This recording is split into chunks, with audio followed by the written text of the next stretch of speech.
Test 2. You will hear a number of different recordings and you will have to answer questions on what you hear. There will be time for you to read the instructions and questions, and you will have a chance to check your work. All the recordings will be played once only. The test is in 4 sections. At the end of the test, you will be given 10 minutes to transfer your answers to an answer sheet. Now turn to Section 1. Section 1. You will hear a man interviewing a woman in the street about her use of transport. First, you have some time to look at questions 1 to 5.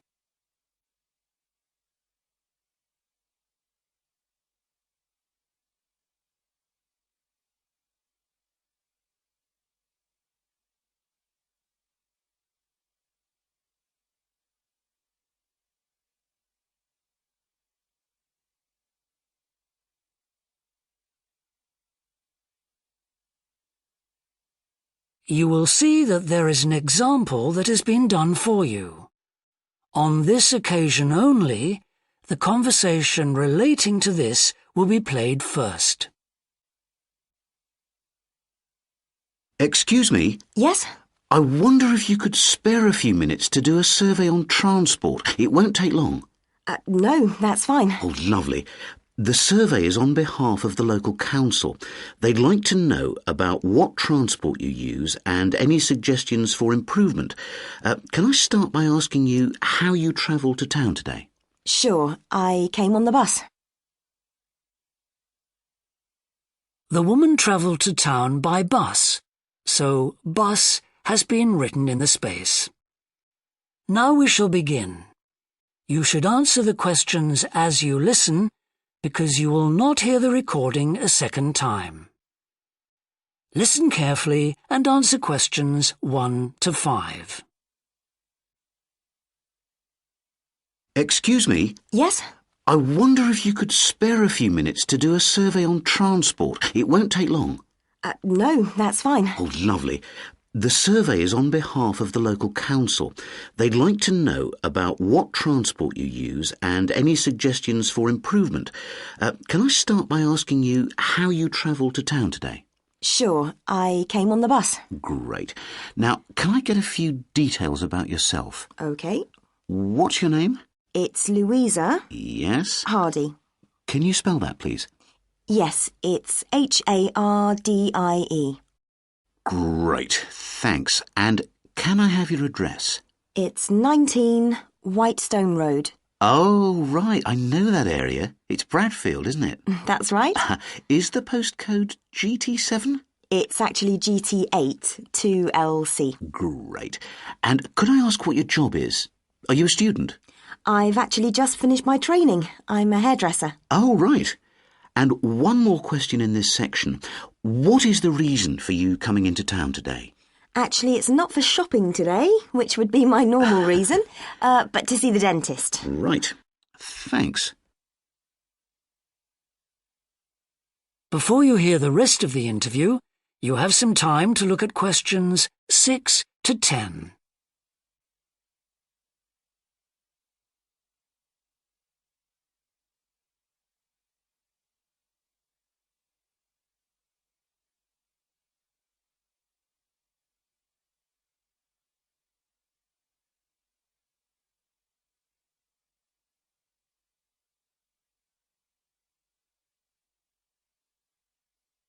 Now listen and answer questions 6 to 10.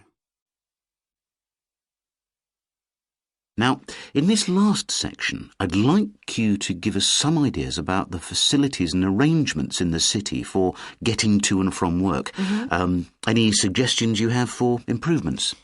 Well, something I've thought about for some time is that when I do walk and I'm doing a later shift, I think the lighting should be better. Yes, good point. And of course, I think it's a real shame they've been cutting down on the number of footpaths. They should have more of those. Then people would walk more. Yes, right. And I don't think there are enough trains. That's why I don't use them. You have to wait so long. Thanks. And finally, I'd like to ask your opinion on cycling. As you may know, there's a drive in the city to get more people to cycle to work. Right. But we realise that there are things which the council, but also employers, might do to help encourage workers to cycle to work. Yeah. Well, I have thought about it, and where I work there are no safe places to leave your bikes. OK. And also, I'd have to cycle uphill, and on a hot day I'd arrive at work pretty sweaty, so I think I'd need a shower somewhere at work. Right. And I suppose the last thing is that I wouldn't be all that confident about cycling on such busy roads. I think I'd like to see you offering training for that. You know, I'd feel a lot better about starting if that was the case. Well, that's very helpful. Thank you very much for your time. No problem. Bye. That is the end of section 1. You now have half a minute to check your answers.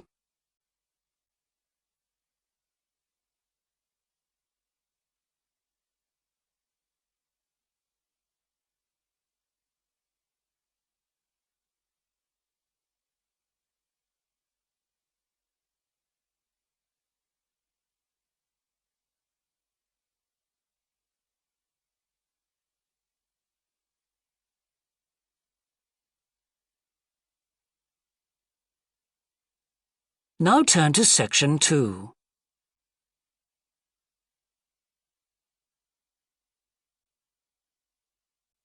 Section 2. You will hear a representative of a city council giving information about 2 new facilities which are opening soon in the city. First, you have some time to look at questions 11 to 14.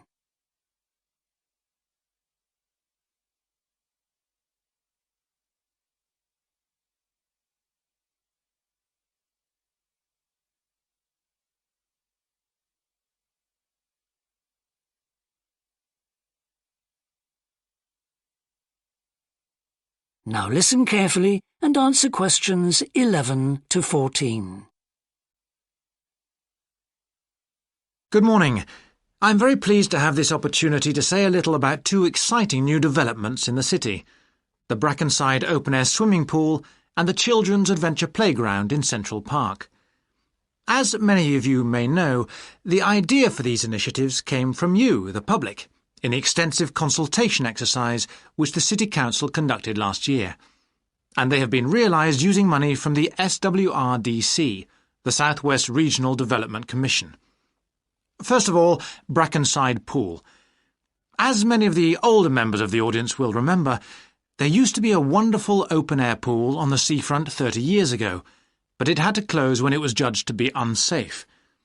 For the design of this new heated pool, we were very happy to secure the talents of internationally renowned architect Ellen Wendon, who has managed to combine a charming 1930s design, which fits in so well with many of the other buildings in the area, with up-to-the-minute features such as a recycling system, the only one of its kind in the world, which enables seawater to be used in the pool.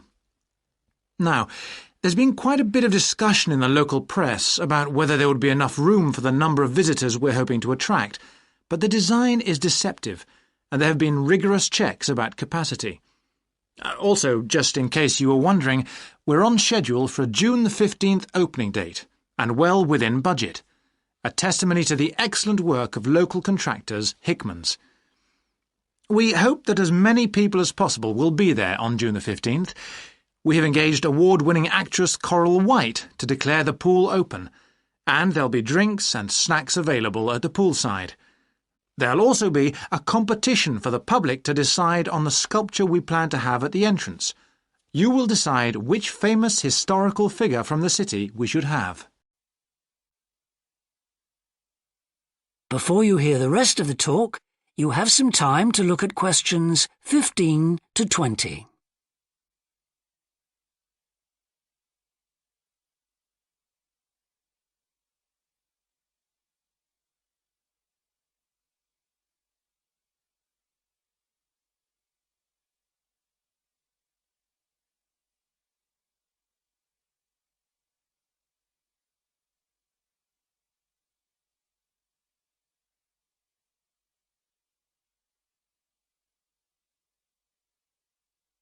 Now listen and answer questions 15 to 20. And now, moving on to the Central Park Playground, which we're pleased to announce has just won the Douglas Award for Safety. The news came through only last week. The unique design is based on the concept of the global village, with the playground being divided into 6 areas showing different parts of the world, each with a representative feature. For example, there is a section on Asia, and this is represented by rides and equipment in the shape of snakes, orangutans, tigers and so on, fauna native to the forests of the region. Moving south to the Antarctic, we couldn't run to an ice rink, I'm afraid, but opted instead for climbing blocks in the shape of mountains. I thought they could have had slides for the glaciers, but the designers did want to avoid being too literal. Then on to South America, and here the theme is El Dorado, games replicating the search for mines full of precious stones. And then, moving up to North America, here there was considerable debate. I know the contribution of cinema and jazz was considered, but the designers finally opted for rockets and the International Space Station. Eastwards to Europe then, and perhaps the most traditional choice of all the areas, medieval castles and other fortifications. Then last but not least, moving south to Africa, and a whole set of wonderful mosaics and trails to represent the great rivers of this fascinating and varied continent. Now, the opening date for our global playground is the 10th of July, and again, we'd love to see you there. So, make a date and come and see this magnificent, original new amenity right in the heart of the city. That is the end of section 2. You now have half a minute to check your answers.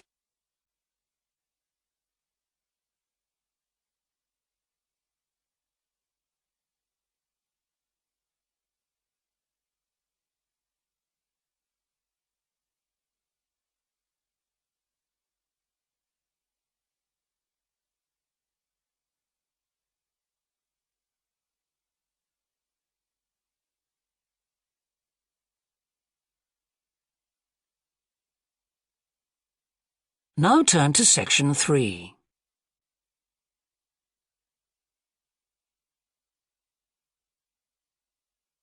Section 3.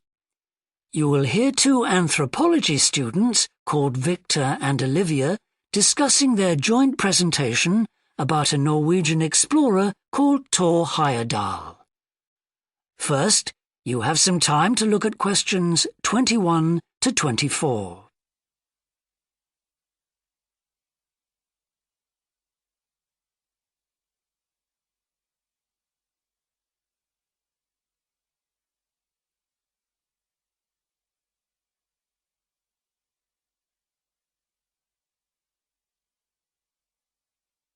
Now listen carefully and answer questions 21 to 24. Right, well, for our presentation, shall I start with the early life of Thor Heyerdahl? Sure. Why don't you begin with describing the type of boy he was, especially his passion for collecting things? That's right. He had his own little museum. And I think it's unusual for children to develop their own values and not join in their parents' hobbies. I'm thinking of how Heyerdahl wouldn't go hunting with his dad, for example. Yeah, he preferred to learn about nature by listening to his mother read to him. And quite early on, he knew he wanted to become an explorer when he grew up. That came from his camping trips he went on in Norway, I think. No, it was climbing that he spent his time on as a young man. Oh, right. After university, he married a classmate, and together they decided to experience living on a small island to find out how harsh weather conditions shaped people's lifestyles. As part of their preparation, before they left home, they learnt basic survival skills, like building a shelter. I guess they needed that knowledge in order to live wild in a remote location with few inhabitants, cut off by the sea, which is what they were aiming to do. An important part of your talk should be the radical theory Heyerdahl formed from examining mysterious ancient carvings that he happened to find on the island. I think you should finish with that. Okay. Before you hear the rest of the discussion, you have some time to look at questions 25 to 30.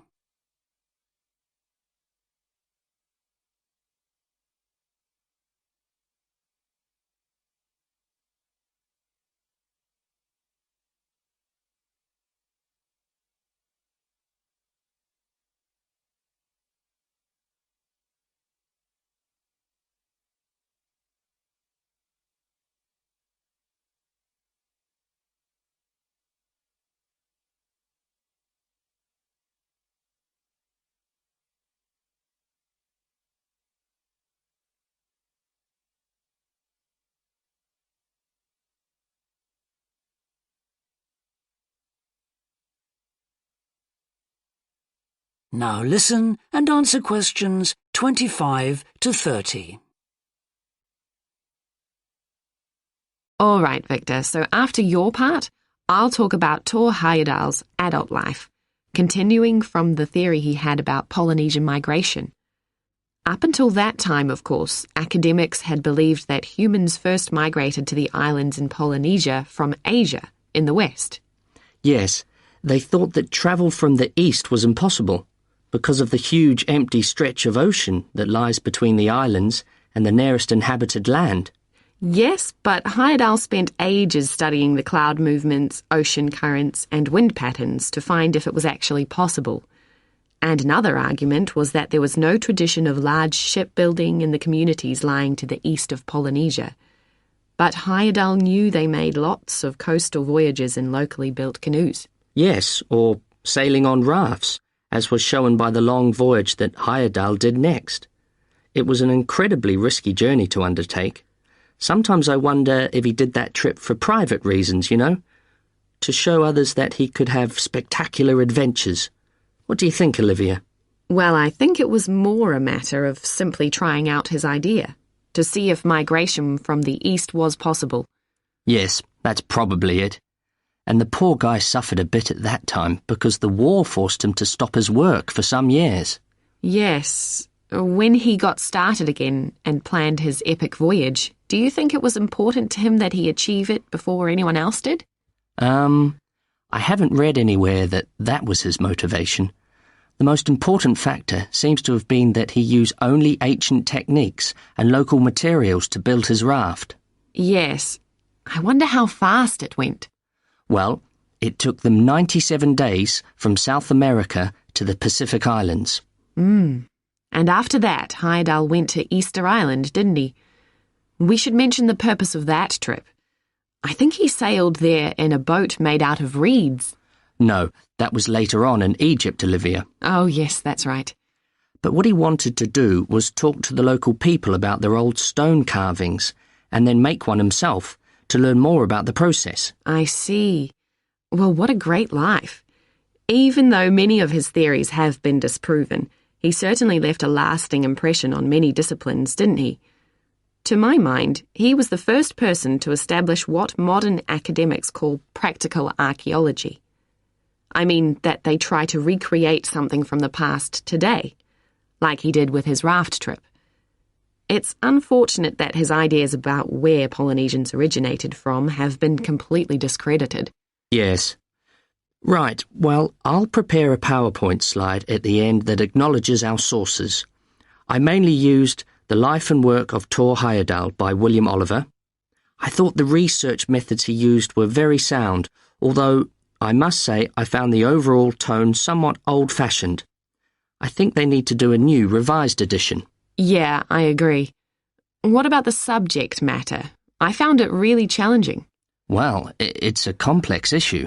I thought the book had lots of good points. What did you think of the illustration? That is the end of section 3. You now have half a minute to check your answers.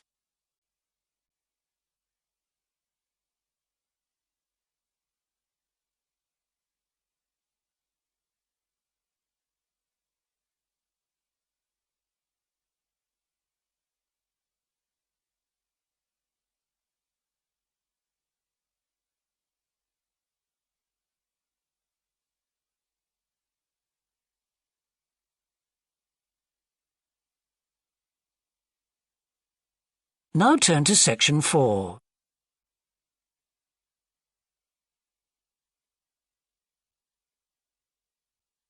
Section 4. You will hear a business student predicting how management might change in the next few years. First, you have some time to look at questions 31 to 40.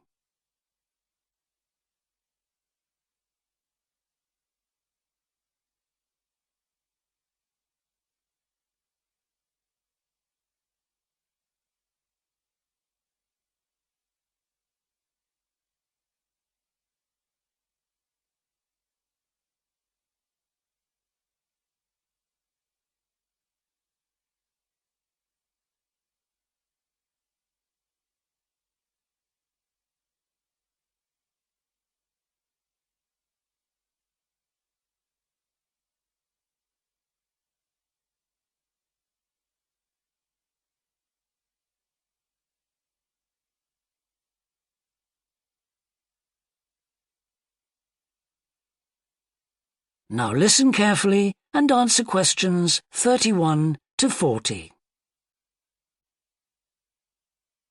Well, I've been talking to managers in a number of businesses and reading surveys about the future of management.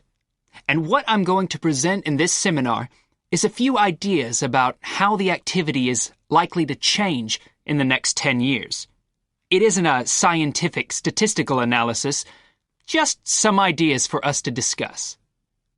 One area I want to mention is business markets, and I'm sure a really significant development will be a major increase in competition, with companies from all around the world trying to sell similar products. Consumers will have much more choice. For instance, food products sold in Australia might be manufactured in the USA, China, Finland, and dozens of other countries. At the same time, mergers and takeovers mean that governments are actually losing power to major global corporations. We can probably all think of companies that exert a great deal of influence, which may be good for consumers. A third point I want to make about markets is that in the rapidly expanding economies, such as India, China, Brazil, and Russia, demand is growing very fast. This is putting pressure on resources all over the world. I think businesses are becoming more open to external influences. In particular, companies are consulting customers more and more before making their business decisions. Companies are finding out what they want and providing it, instead of making products and then trying to sell them, which is the model of years ago. Another influence is that concerns about the environment will force manufacturers to extend product life cycles to reduce the amount of pollution and waste. And, in some cases, regulation will need to be strengthened. Many societies are much more fluid and democratic, and the structure of companies is changing to reflect that.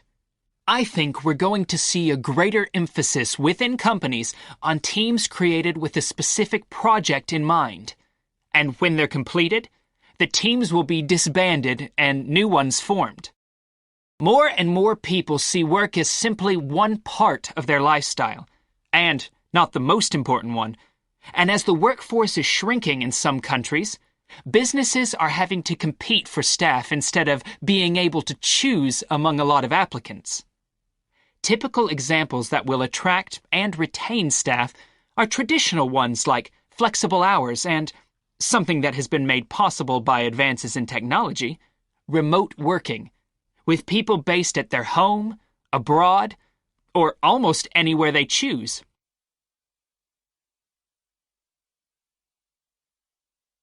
Management styles will almost certainly continue to change. Senior managers will require a lot more than the efficiency that they've always needed. Above all, they'll need great skills in leadership so that their organization can initiate and respond to change in a fast-moving world where they face lots of competing requirements and potential conflicts. In most of the world, the senior managers of large businesses are mainly men in their 50s and 60s.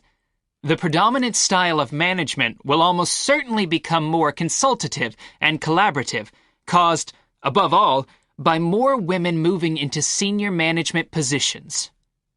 Many of the changes are influenced by developments in the wider economy. The traditional emphasis of business was manufacturing, and of course the service sector is very important. But we shouldn't overlook the growing financial contribution of IP, that is, intellectual property.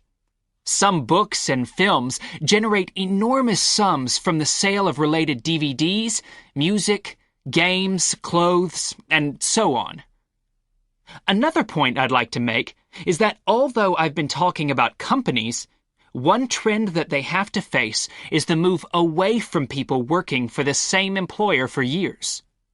Instead, more and more people are becoming self-employed to gain the freedom and control over their lives that they're unlikely to get from being employed. Okay, well, that's all I want to say, so let's open it up for discussion. That is the end of section 4. You now have half a minute to check your answers.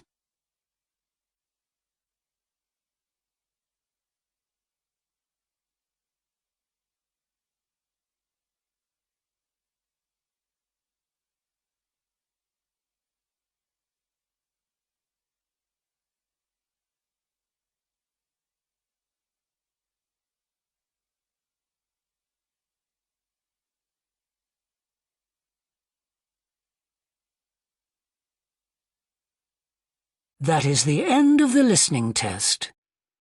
In the IELTS test, you would now have 10 minutes to transfer your answers to the answer sheet.